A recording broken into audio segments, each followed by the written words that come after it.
Emily the Stirling Engine. This is a story about Emily the single Stirling engine. When she came to the railway, some of the engines were very unfriendly, but they soon learned that things are not always what they first appear to be. A new engine was arriving on the island of Sodor. Thomas puffed happily into the Knapford station. At the platform there was a beautiful engine with shining paintwork and gleaming brass fittings. "Thomas, meet Emily," said the fat controller. "Hello," wheezed Thomas. "Hello," puffed Emily. "Emily, go and collect the coaches so you can learn the passenger routes," said the fat controller. "Yes, sir," smiled Emily, and she steamed away. The only coaches Emily could find were Annie and Clarabelle. Her driver hooked them up, and Emily puffed slowly and carefully along the track. Annie and Clarabelle grumbled all the way. "There'll be trouble when Thomas finds out," Clarabelle whispered. But Emily couldn't understand why the coaches were so cross. She passed Edward and Percy and whistled a friendly hello, but the engines just stared angrily at her. Emily was pleased to see Thomas puffing down the line. "Hello, Thomas," she called cheerfully. But Thomas glared at him when he saw she was pulling Annie and Clarabelle. "Those are my coaches," he muttered crossly. Now Thomas was being rude, and Emily had no idea why. She chuffed away, feeling very sad. Thomas was at Maithwaite Station when the fat controller came. "I want you to go to the docks to pick up some new coaches," he ordered. "New coaches!" exclaimed Thomas. "But, sir—" "Really useful engines don't argue," shouted the fat controller. Thomas was very unhappy. He thought the new coaches were for him, and he wanted Annie and Clarabelle back. Later that day, Emily returned to the yard. Oliver was very surprised to see her pulling Annie and Clarabelle. "Those are Thomas's coaches!" he cried. "No wonder he was cross," said Emily. "I will return them straight away." Meanwhile, Thomas was puffing angrily along the track with the new coaches. "Don't want new coaches," he chuffed. Emily was on her way back when a signalman waved her down. Oliver hadn't cleared his box. Emily sped off to see what was wrong. Oliver had broken down on the track crossing, and his driver had gone for help. Suddenly, Emily heard a whistle in the distance. Thomas was steaming along the track straight into Oliver. He would never be able to stop in time.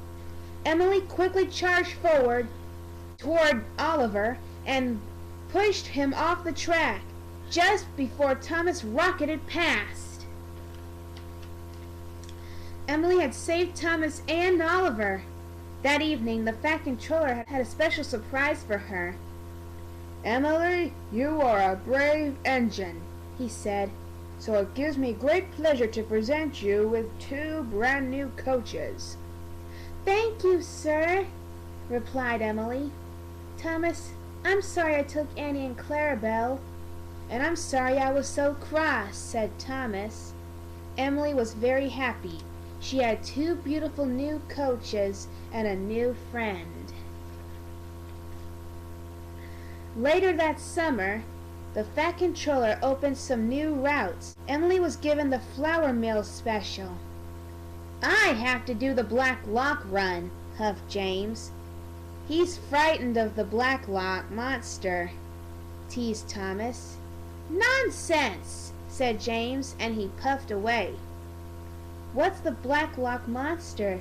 asked Emily. "Nobody knows," said Thomas. "Black shapes move in the water, then disappear."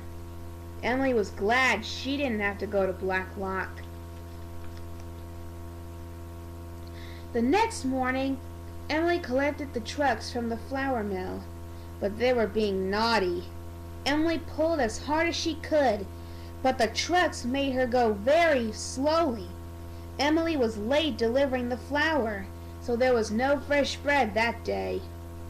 The fat controller was cross. "I didn't have any toast for my breakfast. If you are late again, you will have to do the Black Lock run instead of James." "I must get the flour to the bakery on time tomorrow," puffed Emily. But the next day the trucks were being naughty again.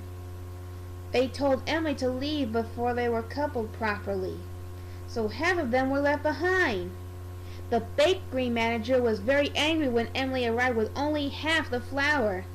Emily raced back to the mill for the rest of the trucks. She was very cross and shunted them with all her strength, but the trucks had taken their brakes off. They rolled backward and splashed into the duck pond. Emily was covered in a gooey, floury mess. That evening, the fat controller came to see her. "Emily, you are going to take over the Black Lock run," he shouted. "It might be nice," said Thomas reassuringly. But Emily wasn't so sure.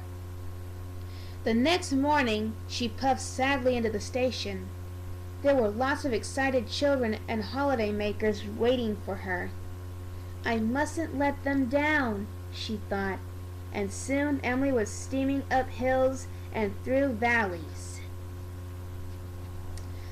Finally, Emily reached the murky waters of Black Lock. Suddenly, she saw something move in the water. Her boiler quivered and her valves rattled.